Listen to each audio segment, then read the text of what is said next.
Bonjour à tous et bienvenue sur le podcast des établissements médico-sociaux, le podcast qui met en lumière le travail formidable réalisé par les acteurs du secteur. Je m'appelle Arnaud Chevalier et après avoir été directeur d'EHPAD pendant 8 ans, j'aide les établissements de santé à adopter les meilleures innovations pour simplifier et améliorer leur quotidien.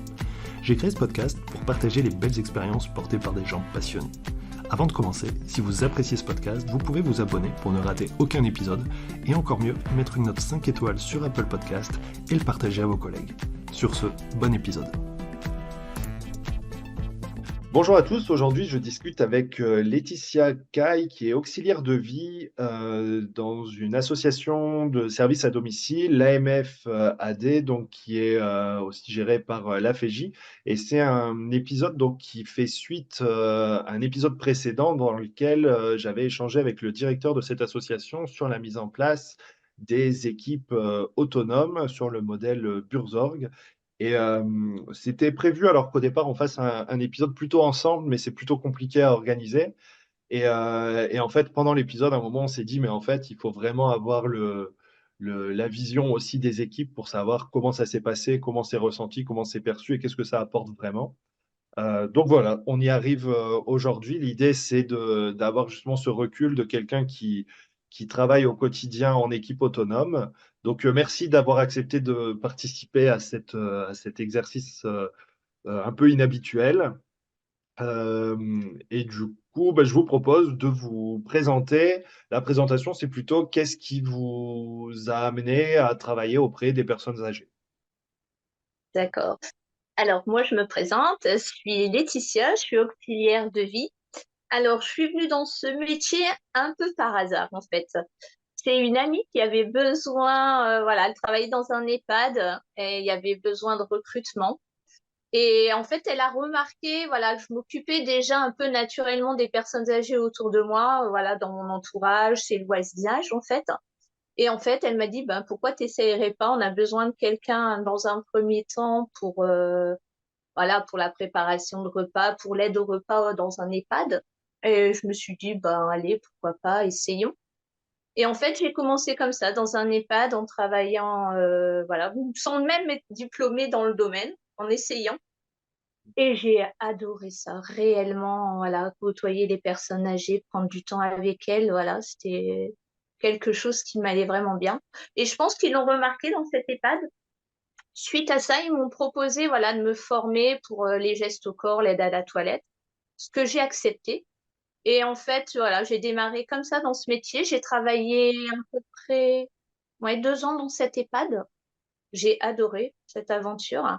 Mais au bout d'un moment, j'avoue que le fait d'être enfermée en structure, de voir toujours les mêmes personnes, faire les mêmes choses, ça m'a un peu pesé. J'avais envie d'autre chose, mais toujours dans le domaine de l'accompagnement. Et j'ai cherché un petit peu autour de moi ce qu'il pouvait y avoir et j'ai trouvé voilà un SAD qui s'appelle effectivement la MFAD. Et je me suis dit, allez, on y va, on va essayer. Et en fait, très vite, ils m'ont recruté. En l'espace de quoi, 2 ou 3 jours, je pense que voilà, j'étais chez eux. D'accord. Et j'ai commencé comme ça en fait. Je me suis dit que c'était une bonne alternative à un EHPAD. C'est ce que j'ai fait. Donc voilà, le fait de pouvoir travailler à domicile, rencontrer des personnes, c'était vraiment un moteur pour moi. Vraiment être dans la rencontre, dans le lien avec les personnes. Donc c'est vraiment ce qui m'a motivée à aller vers ça. La diversité aussi des interventions. C'est-à-dire que ben voilà, c'est du geste au corps, c'est de la préparation de repas, c'est de l'accompagnement. On fait énormément de choses dans notre métier. Et je me suis dit que vraiment ça me correspondait. C'est comme ça que j'ai commencé en fait, cette belle aventure d'auxiliaire de vie. Ok, non, c'est intéressant. Et puis, alors, vous y avez un peu répondu par rapport à la diversité des interventions, mais quelle différence vous faites entre l'accompagnement en établissement, en EHPAD ou l'accompagnement à domicile? C'est pas, en fait, l'accompagnement, nous, c'est au quotidien, c'est-à-dire que ce que j'appelle accompagnement, c'est les sorties extérieures. On a un D'accord. accompagnement qui est c'est-à-dire vraiment l'aide à la personne, la toilette, les gestes au corps, les repas, les courses. Et après, à côté de ça, on a tout ce qui est accompagnement à l'extérieur pour les bénéficiaires. Et j'adore ça aussi, ouais. Prendre du temps avec eux dans un autre cadre. Donc, ça peut être aller chez le coiffeur, faire un petit restaurant, une sortie culturelle. Ça, vraiment, il y a un panel. Et vraiment, ça répondait à ce que j'avais envie de créer ce lien avec la personne. Et en fait, ça correspondait vraiment à ce que j'avais envie de faire. C'est super intéressant. Alors, moi, du coup, je connais pas bien les SAD, mais vous avez quoi comme temps pour faire ça? Parce que je me dis, ça, c'est un truc qui manque carrément en EHPAD. Permettre aux soignants d'avoir, je sais pas, quelques heures, dans l'idéal par semaine, mais même par mois, de pouvoir sortir et aller faire autre chose. En fait, on a ce qui s'appelle les sortir plus. C'est une aide à l'accompagnement qui est versée par la CARSAT. C'est un D'accord. montant alloué sur l'année et on utilise ces fonds-là, en fait, à la demande de la personne, on utilise ces fonds-là pour lui permettre de sortir régulièrement, en fait. C'est ça. D'accord. Et là, on peut aussi, au sein des équipes, là, actuellement, on a fait un petit goûter de Noël, on a amené une partie de nos bénéficiaires, on a fait un petit goûter de Noël. Et là, voilà, c'est du temps partagé ensemble. Et ça, c'est rentré, par exemple, sur nos temps de réunion. On avait une réunion ce jour-là, on l'a utilisé pour avoir ce lien avec nos bénéficiaires pour faire ce petit goûter de Noël. D'accord. Donc aussi sur votre temps de réunion. Voilà, Ouais, et puis en plus, si vous le mutualisez, ça devient d'autant plus intéressant parce que vous avez plus de moyens. Puis aussi pour les personnes, c'est un moyen aussi de rencontrer, de se croiser. exactement. Ok. Alors notre sujet, c'est les équipes autonomes. Est-ce que vous étiez là avant la mise en place de cette organisation? Oui, ouais, ouais, Ok. mais Vous avez pu voir j'étais là. la rencontrer. Oui, oui, oui, ça fait 20 ans que je travaille à la MFAD en fait. Et les équipes autonomes ont été créées il y a à peu près 3 ans. Ok. Donc j'ai connu l'avant et l'après. Alors, qu'est-ce que vous pouvez nous en dire par rapport au changement que ça a pu procurer? Comment vous avez vécu les choses? Alors, l'avant, pour moi, était devenu terrible. En fait, pour vous dire au point où j'en étais au point de démissionner carrément parce que voilà, j'avais perdu tout sens dans mon travail. On n'avait plus aucun temps pour nous en fait, c'est-à-dire que voilà, on était des pions. On nous changeait nos plannings constamment à longueur de journée. On pensait finir à 17 heures, on finissait à 20 heures le soir. Plus aucune vie, un équilibre vie pro, vie perso, c'était plus possible. On pouvait même plus soigner soi-même, c'est quand même un coup quand on est censé soigner les autres. Et je me suis dit, je vais arrêter là. Pourtant, j'adore mon métier, mais j'étais vraiment à bout de souffle. Et je me suis dit, voilà, ce qui m'a fait tenir, c'est les bénéficiaires où je travaillais. Je me suis dit, je peux pas les laisser tomber comme ça. Donc, j'ai tenu, j'ai tenu. Mais vraiment, la dernière année, je me suis dit, ça y est, j'arrête. Et en fait, on a un nouveau directeur qui est arrivé et qui nous a proposé ce nouveau projet des équipes autonomes. Je dois vous avouer que quand il l'a proposé, je me suis dit, qu'est-ce que c'est que ça? C'est quoi ce martien? Qu'est-ce qu'il nous propose? On va encore avoir plus de boulot qu'avant. Donc, j'étais vraiment pas dans une optique, dans cette démarche, en fait. Je m'étais dit, ça pourrait être pire. Et en fait, je me suis dit, allez, je reste un peu, on verra bien. De toute façon, je suis plus à 6 mois près. Et en fait, au fur et à mesure, voilà, j'ai eu la chance de faire des parcours de formation et aussi de pouvoir être accompagnée par le collectif Humain d'abord qui m'a aussi vraiment permis de voir cette vision des équipes autonomes. Sans ça, je ne sais pas si j'aurais compris tout de suite la démarche, en fait. Et en fait, on a embarqué dans cette aventure. Alors, c'est vrai que nous, l'équipe a commencé 6 mois après le début du projet. Donc, c'est ça qui est un petit peu compliqué, c'est de pas démarrer tous ensemble. Donc, ouais, ça a été un peu compliqué à la base. Et après, une fois qu'on y a été, on s'y est mis, voilà, on a vraiment démarré, quoi. Ok. Oui, parce que oui, tout le monde n'a pas commencé en même temps. Vous l'avez fait en étapes, Voilà, équipe par équipe, ouais, j'imagine. c'est ça. En fait, on a eu 2 équipes témoins qui ont commencé. D'accord. Et donc, nous, on a suivi, mais il y a eu quand même un délai de 6 mois. Et c'est vrai que ce délai a été un peu compliqué à vivre, en fait. Le fait de ne pas avoir tous la même vision des choses, c'est un peu compliqué.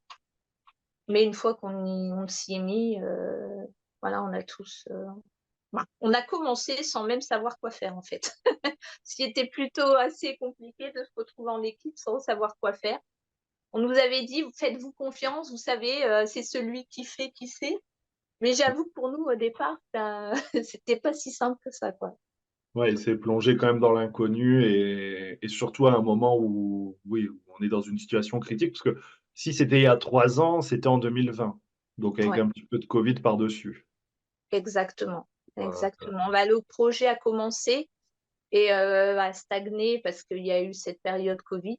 On a tous vécu, voilà, c'est très, très intense et on a enchaîné derrière sur les équipes autonomes et on s'est dit: «De toute façon, ça peut pas être pire», donc on a vraiment foncé dans le projet, quoi. OK. Et alors, une fois avec 3 ans de recul, qu'est-ce qui a changé dans votre quotidien? En fait, comment vous fonctionnez aujourd'hui? Comment ça fonctionne une équipe autonome?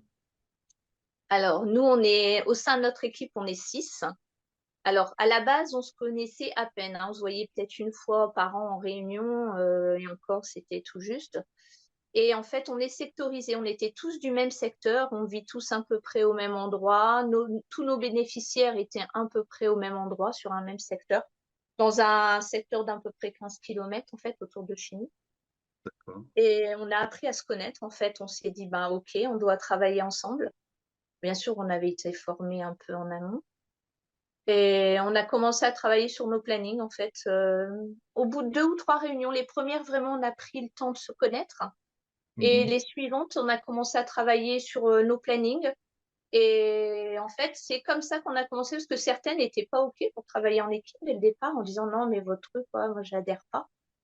D'autres plus que d'autres en disant: «Bah, moi, ça a l'air pas mal», donc on a commencé un peu comme ça et en fait, on s'est très vite rendu compte qu'on pouvait vraiment agir sur nos plannings. C'est-à-dire qu'on s'est rendu compte que certaines travaillaient assez loin de leur domicile alors qu'elles avaient un bénéficiaire tout près. Donc Mmh. on a recréé totalement nos plannings de A à Z pour gagner en temps d'intervention au niveau des frais kilométriques, en fait en temps de déplacement. On pouvait faire, 3 bénéficiaires, quasiment à pied sur une soirée, en ayant retravaillé nos plannings, donc ça, on n'avait jamais connu, quoi. Chose que, par exemple, quelqu'un, on va dire dans un bureau, mais qui gère les plannings de tout le monde, parce que vous êtes une grande association quand même, Mmh, en fait, c'est pas possible parce qu'il a pas autant d'informations. Il sait pas, exactement, il va pas gérer forcément la question de la localisation et de la distance et de la facilité d'accès. Il va juste, répondre aux besoins pour que, chacun ait ses heures, mais voilà, il est pas dans un niveau de détail qui permet d'optimiser comme ça le temps, c'est ça? exactement, c'est ça. C'est-à-dire que nous, en travaillant sur le secteur, on voyait tout de suite où le bénéficiaire habitait et on se disait: «Ben oui, on peut les rapprocher, on peut mettre ces 3 là au même endroit, gagner du temps» et en fait, tout ça, on l'a créé nous-mêmes. On a remis vraiment nos plannings à plat et ce qui a fait, qu'on a gagné énormément de temps, quoi et en qualité de vie aussi puisque certains bénéficiaires qui habitaient tout près de chez nous, on pouvait même, y aller à pied, à vélo donc chose qu'on n'avait jamais, connue par le passé et ça vraiment on l'a créé tout ensemble, c'est-à-dire, les 6, on a dit: «Allez, on s'y met», et chacune mais c'est ça qui était vraiment incroyable, c'est de se dire que chacune avait trouvé des idées: «Mais on pourrait, faire comme ça, créer ça» et en fait ça a marché, tout de suite. Sans même qu'on s'en rende compte, on avait toutes les clés pour, faire que ça fonctionne, en fait. Ouais, vous saviez, oui, vous aviez toutes les infos, mais ça revient vraiment à cette, un peu ce dicton de: «C'est vous qui savez», parce que c'est vous qui êtes sur le terrain, c'est vous qui connaissez, qui avez toutes les infos pour du coup trouver les Exactement, bonnes solutions, quoi. exactement et puis ce qui nous a aidés aussi, c'est de créer enfin, d'avoir différents rôles dans l'équipe, en fait, hein. On a tous des rôles différents, ce qui permet aussi de faire, tourner la vie de l'équipe, hein. On a, par exemple, 2 rôles planning qui ont en charge, la planification, les congés, les arrêts maladie, mais tout ça est vu au sein de l'équipe, hein, c'est pas les 2 rôles planning qui font la planification pour tout le monde, hein. On sert juste de l'outil, en fait, c'est tout. Donc Ouais. ça, c'est hyper important. Il peut y avoir un arrêt maladie qui arrive. On est très réactif. Dans la demi-heure, on a fait les changements de planification, les collègues ont pris les interventions, on a appelé les bénéficiaires. Donc tout ça, ça se fait, très, très vite. Avant, il fallait que voilà, le bureau nous appelle, parfois il y avait pas de réponse. On en avait un peu marre de ce fonctionnement, donc c'était, compliqué aussi pour les administratifs de pouvoir, travailler de cette manière-là. Donc là, vraiment, c'est ça, c'est la vie de l'équipe qui fait, la réactivité de chacune qui fait qu'on arrive à travailler de cette manière, réellement. Et puis, il y a d'autres rôles aussi qui sont hyper importants. On a le rôle d'animation qui est en charge, les réunions. Elle fait D'accord. l'ordre du jour de la réunion, elle demande à chacune, donc elle crée, cet ordre du jour, elle anime la réunion. Donc c'est hyper important. On a 2 réunions par mois. C'est, OK. vraiment très, très important pour, avoir cette cohésion d'équipe, en fait. Ouais, c'est C'est super intéressant et c'est vrai que les réunions, ça enfin, à la fois, c'est pas compliqué, mais si, oui, on n'a pas cet ordre du jour, qu'on n'a pas un peu posé les questions en amont et qu'il y a pas de compte rendu, à la fin, c'est comme ça qu'on en fait, on n'avance pas, on perd du temps, quoi et c'est énervant pour tout le monde. ah Donc clairement, mais on met des temps gérer donnés par sujet, enfin vraiment on a cette discipline qui fait que, ben, ça se passe, vraiment bien et on aborde tous nos sujets et si vraiment un sujet était resté, on le remet à l'ordre du jour de la réunion suivante donc vraiment c'est un roulement qui se fait. On a même un rôle recrutement aussi. Quand, ouais, on a ouais, ouais et ça, c'est hyper important aussi. Parce qu'à l'heure actuelle où, voilà, tout le monde sait que dans le métier, on est quand même assez tendu sur le recrutement. Le fait que ça soit une collègue qui fasse ce recrutement, elle sait tout de suite si la personne, va être la bonne et va s'intégrer dans l'équipe et c'est hyper important. Si, on ne choisit pas la personne qui, peut, s'adapter à l'équipe, ça risque d'être super compliqué et ça, on le voit tout de suite par rapport à notre service. Le service, par exemple RH vient en support, vient nous aider bien sûr, tout ce qui est aspect, RH, mais on mmh, est quand même celles qui savent si c'est la bonne personne ou pas. Donc mais le ça, choix, c'est vous, c'est ça? et voilà, c'est ça. Même si le Ouais. service RH nous dirait, nous cette personne, voilà, on pense que c'est la bonne. Si notre équipe dit: «Bah non, ça va pas le faire, on sent pas que ça peut pas aller avec nous», c'est tout, c'est nous qui avons, la décision, finale, en fait. OK. Donc c'est vrai que c'est hyper important. On a aussi un rôle qualité qui est aussi en Ah, charge, ben, de vérifier la qualité, de service chez les bénéficiaires, auprès des familles, des différents partenaires et tous ces rôles sont hyper importants, au sein de l'équipe. Sans ça, on pourrait pas, je pense, travailler, correctement. Mais ça a pris du temps, hein, ça s'est pas fait, nous, l'équipe va avoir 3 ans. Ça s'est pas fait en quelques semaines, hein, on a pris du temps à mettre en place tout ça, hein. ouais, Et c'est sûr. c'est ouais, ouais, c'est hyper valorisant, hein, clairement, hein. Chacune a des talents, on s'en rend pas compte, en fait, au départ. On se dit: «Non, moi, je saurais pas faire, ça, j'ai pas appris», voilà. Moi, je me souviens, quand on m'a parlé planification, là, j'ai dit: «Mais je saurais jamais faire, je vais faire des erreurs sur les plannings de mes collègues», J'étais vraiment en panique en prenant le rôle, en m'excusant à chaque fois en disant: «J'espère les filles, s'il y a un problème, surtout dites-moi» et en fait, on se rend compte qu'on voilà, on a, tous ces talents au sein d'une équipe et nous, on le voit bien. Ça s'est, développé de plus en plus et chacune a voilà, s'est dit: «Bah, OK, je sais faire» et voilà, c'est vraiment l'estime de soi aussi qui est revenue, en fait, parce qu'on avait perdu ça et vraiment ça, c'est hyper, hyper valorisant. De se dire: «On peut travailler ensemble, chacune a des talents». Je trouve ça hyper, intéressant, en fait. Non, c'est clair. À la fois sur le sens, sur, le fait de pouvoir, avoir une vue plus globale aussi de son travail et j'imagine que, je ne sais pas si vous pouvez me dire non, mais est-ce que vous n'avez pas vu aussi un impact sur, la qualité de l'accompagnement, justement sur la satisfaction des bénéficiaires, sur, le fait qu'eux aussi, du coup, se sentent mieux et des familles et tout ça, en fait, que tout fonctionne mieux et que ça ait un impact sur eux? Est-ce que ça, vous l'avez ressenti? Ah bah, clairement, clairement, parce qu'en fait, maintenant, on a une approche globale de la personne. En Mmh. fait, l'équipe travaille autour de la personne, mais aussi on est en partenariat, je veux dire, la famille et voilà, les proches aidants, les infirmiers, les médecins. Vraiment, l'équipe, on a tous un téléphone professionnel. Si le médecin remarque quelque chose, si nous, on remarque quelque chose, on est là pour communiquer ensemble, chose qu'on n'avait pas avant parce qu'en fait, il y avait tellement d'intervenants différentes. Voilà, les médecins, les infirmiers revenaient pas vers nous. Et là, actuellement, bah, ils nous connaissent tellement bien, on travaille ensemble depuis plusieurs années, que du coup, on a créé, alors nous, on aime bien dire qu'on a créé une bulle de confort autour de la personne, avec tous les différents acteurs qui sont là. Ça peut être aussi un voisin, il y a vraiment énormément de choses qu'on a vraiment créées en se disant, voilà, on est les personnes qui interviennent, on détecte très vite quand il y a un changement de comportement, parce qu'en fait, comme on intervient aussi, c'est des personnes en situation de handicap qui n'ont pas Mhm. forcément la capacité de s'exprimer. Le moindre comportement qui change, on le détecte tout de suite, puisqu'on travaille avec eux depuis de nombreuses années. Donc, on est vraiment les premières à détecter ça. Et du fait, on appelle l'infirmière, le médecin, qui vient tout de suite en disant, ah oui, là, effectivement, vous avez raison, il y a un souci. Et du coup, on évite, les trois quarts du temps, on évite les hospitalisations. Et ça, pour nous, voilà, c'est de se dire, bah, voilà, on a évité ça, la personne n'est pas obligée de passer par les urgences parce qu'on a détecté tout de suite un problème chez elle, voilà, un comportement qui fait qu'on s'en rend compte tout de suite. Quand vous êtes une intervenante qui n'a pas l'habitude, bah, vous pouvez passer à côté de ça. Et en fait, Oui. ça, on l'a tout de suite, on a eu tout de suite cet impact, en fait. Très vite, le fait de travailler comme ça globalement avec différents partenaires, ça a changé énormément de choses, même auprès des familles qui se sentaient vraiment rassurées de se dire, ah oui, bah vous avez mon numéro, s'il y a le moindre problème, vous pouvez m'appeler. Les proches aidants, nous, on a eu des proches aidants en pleurs qui ne savaient plus comment faire avec voilà, leur famille. Voilà, parfois, c'était souvent des conjoints.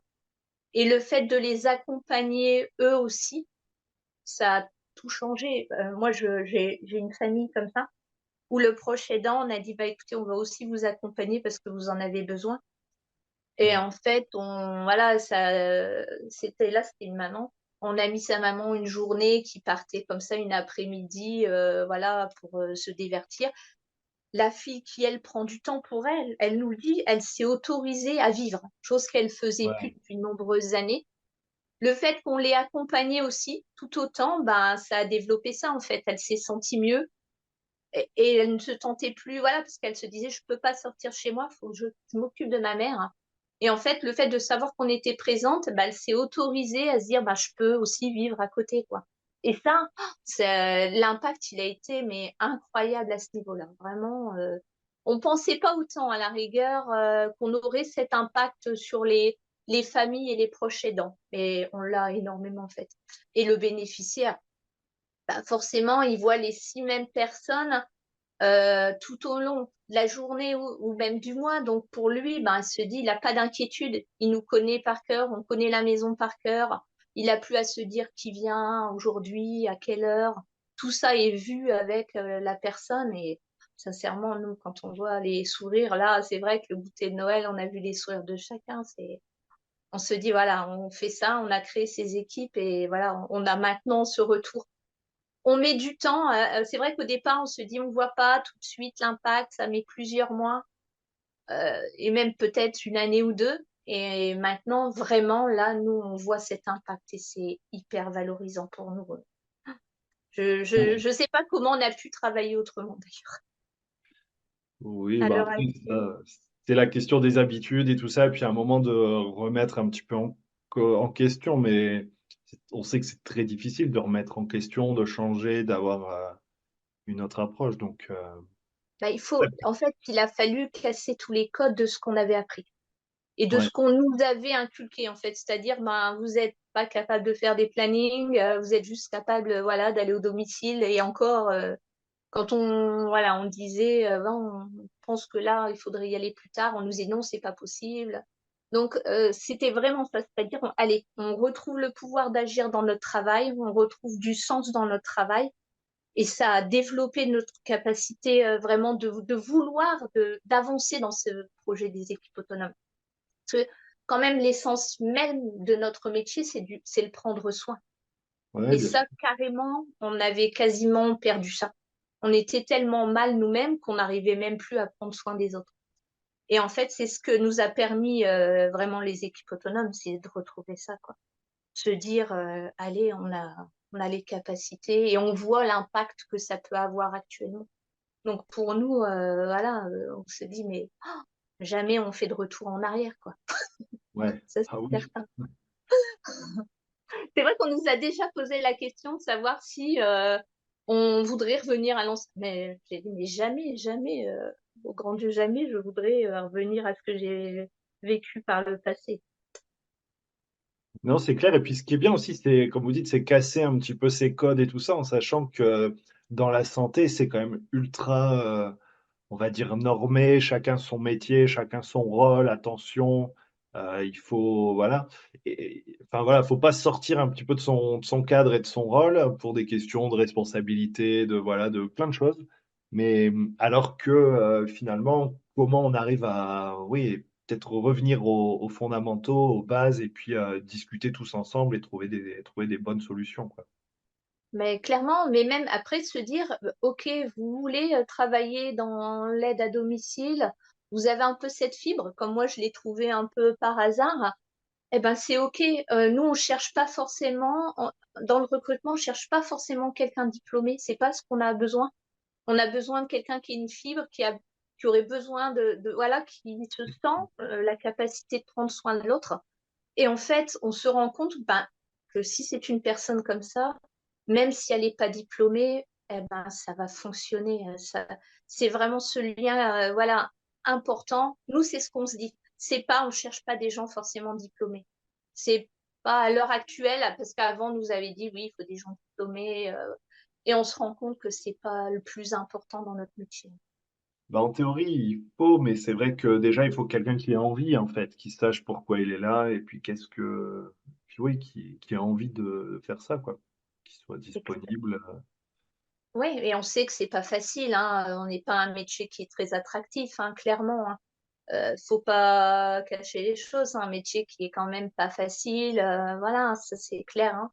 Et Non, même au même niveau des plus que pas facile, rémunérations, hein, à tout niveau, que ce voilà. soit sur la charge de travail, sur les horaires, sur les contraintes, sur l'aspect aussi moral des choses, la confrontation avec la vieillesse, la dépendance, le handicap et tout ça, c'est sûr que c'est pas évident.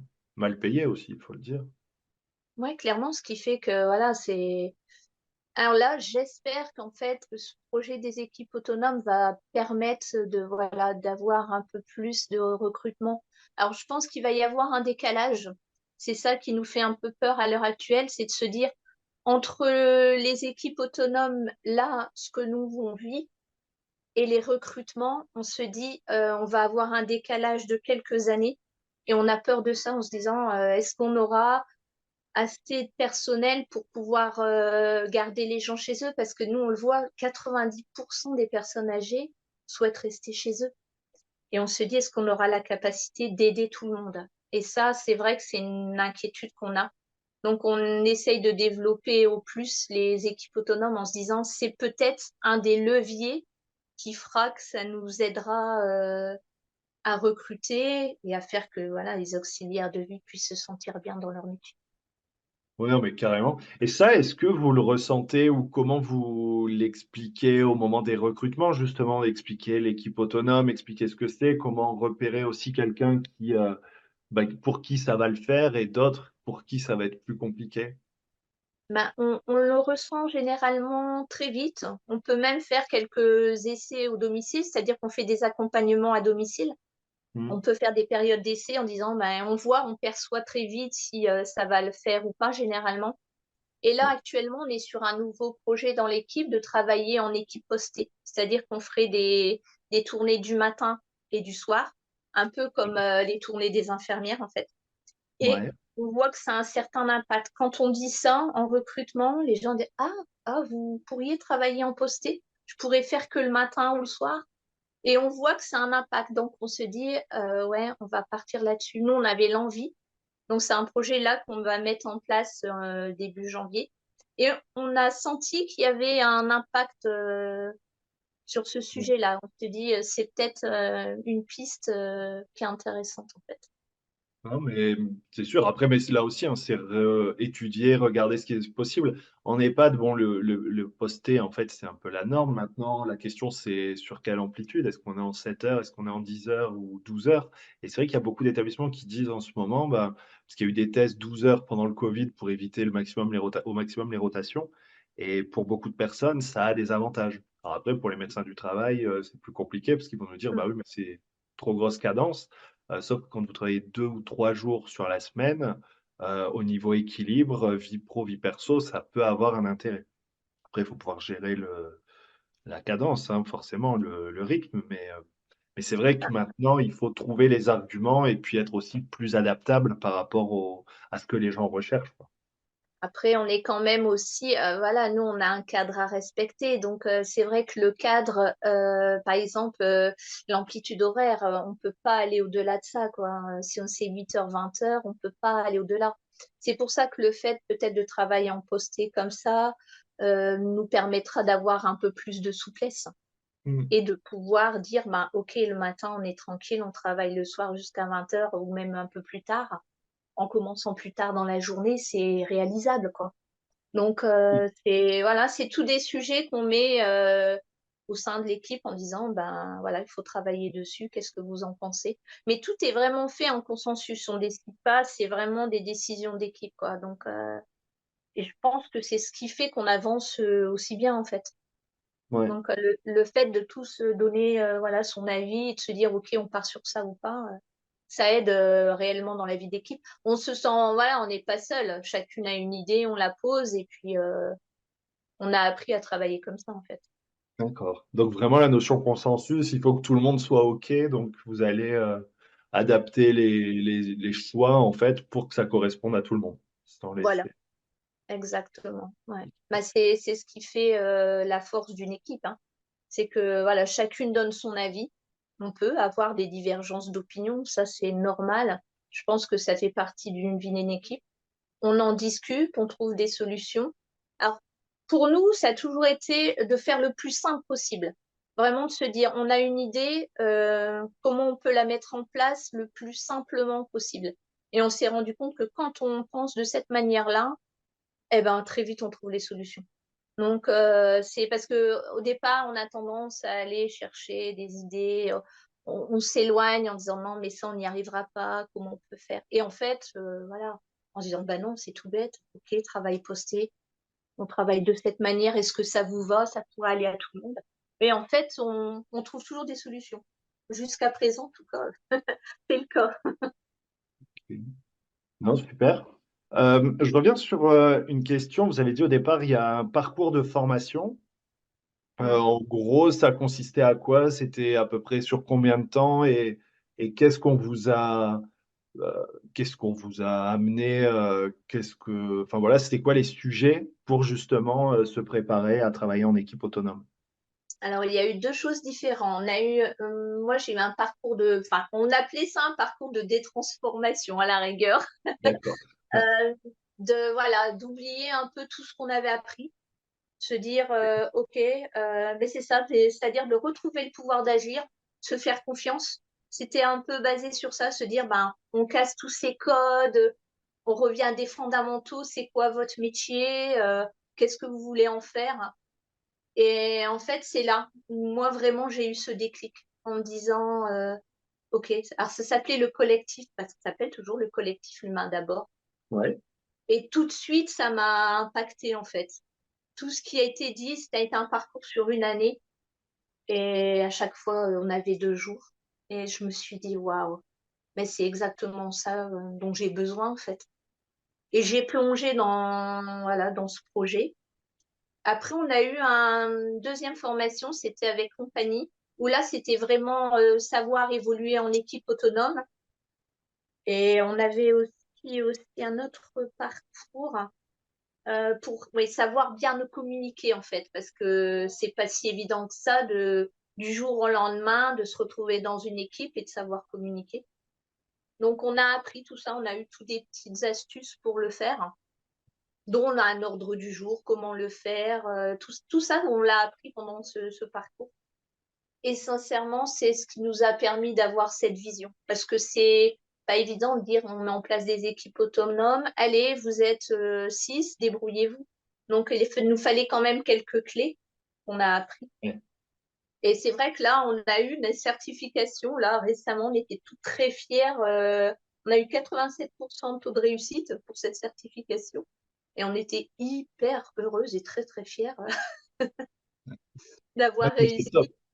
top. Ah ouais, ouais, non, mais c'est clairement ça. Et ça, on le vivait jamais auparavant, quoi. On s'est tous envoyé des messages, bravo. Et en fait, le fait, par exemple, d'être dans l'équipe et de se dire, OK, on passe une certification, les filles, on s'y met toutes, on s'est aidé aux révisions et tout. Et en fait, parce que certaines avaient très, très peur, n'avaient pas passé d'examen depuis très, très Mm. longtemps. Et en fait, le fait de faire une cohésion d'équipe et de se dire, allez, on va s'aider, on va y arriver. Et quand on a vu les résultats et que toute l'équipe avait cet examen, ça a été l'euphorie dans l'équipe. Donc, c'est tous ces moments-là qui font qu'on se sent bien. On a besoin de ça, en fait.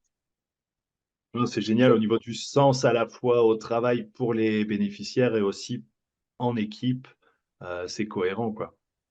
Exactement, parce que ben, c'est bien de donner, prendre soin des personnes âgées ou en situation de handicap, mais on avait perdu ça, c'est de prendre soin de nous-mêmes. On ne le faisait plus depuis bien, bien longtemps. Et en fait, ça, on l'a retrouvé. On a retrouvé ça, on s'est dit, bah oui, en fait, on prenait soin des autres sans nous-mêmes être bien. Donc ça, maintenant, on l'a vraiment, on y fait très attention. Se dire, OK, pour aider les autres, il faut que nous, on soit nous-mêmes bien, en fait. Oui, alors ça, c'est un vrai sujet chez les soignants, hein, de pas prendre soin de sa propre santé. Ouais. C'est pour ça, puisqu'on en parle, qu'est-ce que vous faites? Qu'est-ce que vous avez mis en place? Est-ce que vous avez peut-être des choses à partager à ce sujet-là?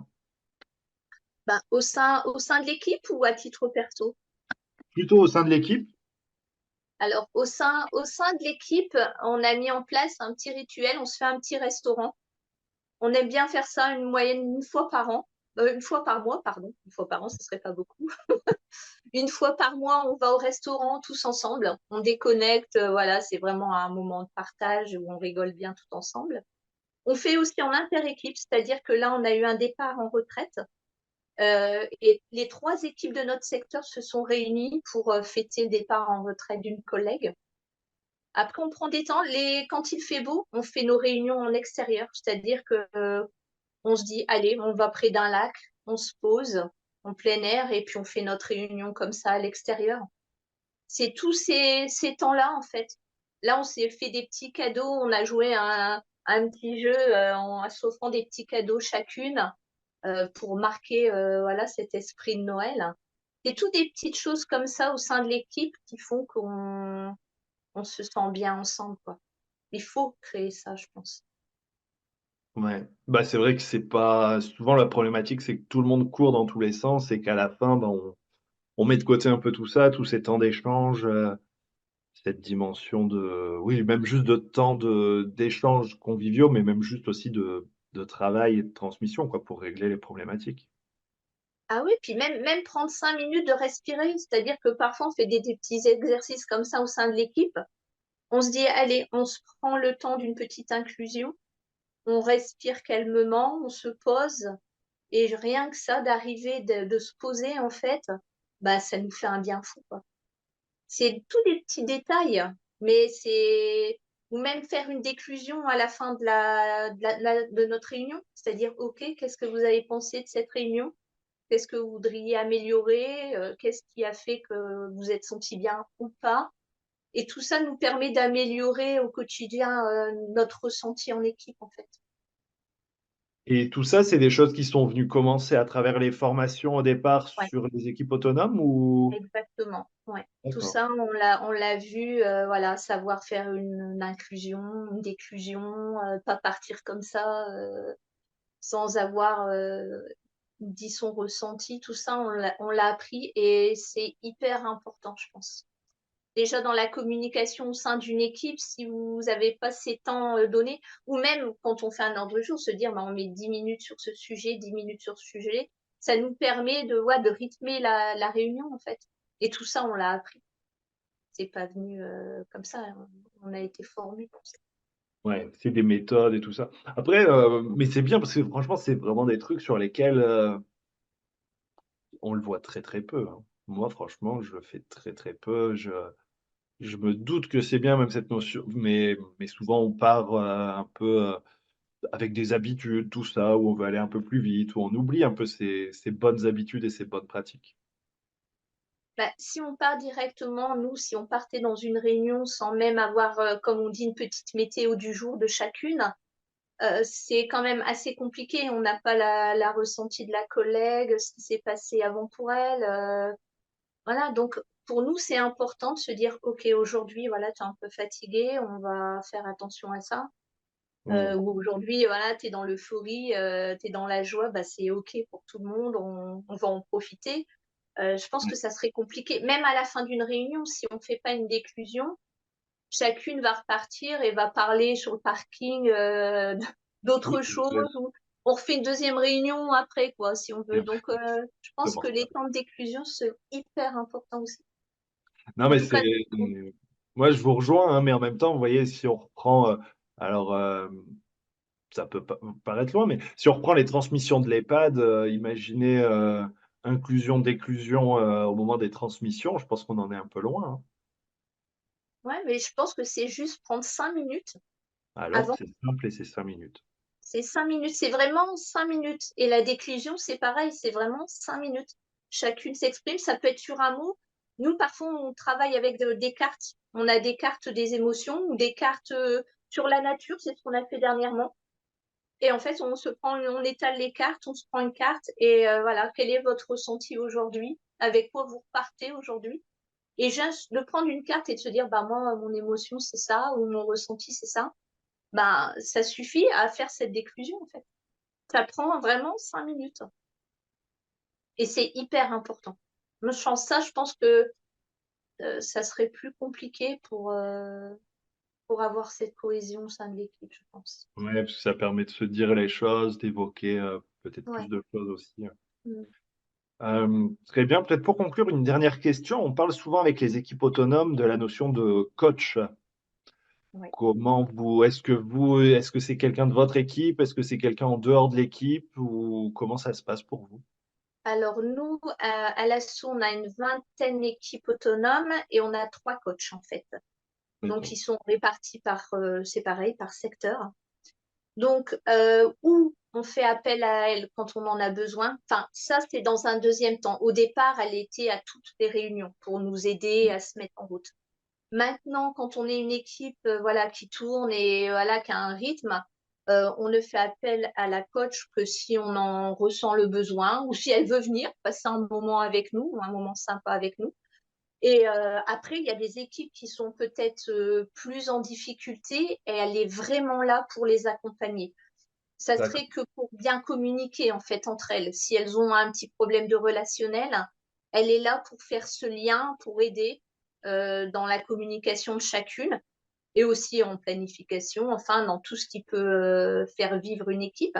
Et c'est hyper important. Je pense que dans les équipes où il y a un peu plus de difficultés, elle a un rôle primordial, la coach. Je pense que sans les coachs, ça serait aussi très compliqué, hein. C'est important d'avoir des coachs pour vraiment faire ça, faire ce lien. Et même, ça peut être aussi un lien entre les services RH, la direction, voilà, ça peut être ce lien. Hmm. Même si à l'heure Personnalité. actuelle, l'équipe demande à rencontrer Arnaud, notre directeur, en disant bah, on souhaite te rencontrer, est-ce qu'on peut prendre un rendez-vous? Voilà, c'est tout à fait possible, quoi.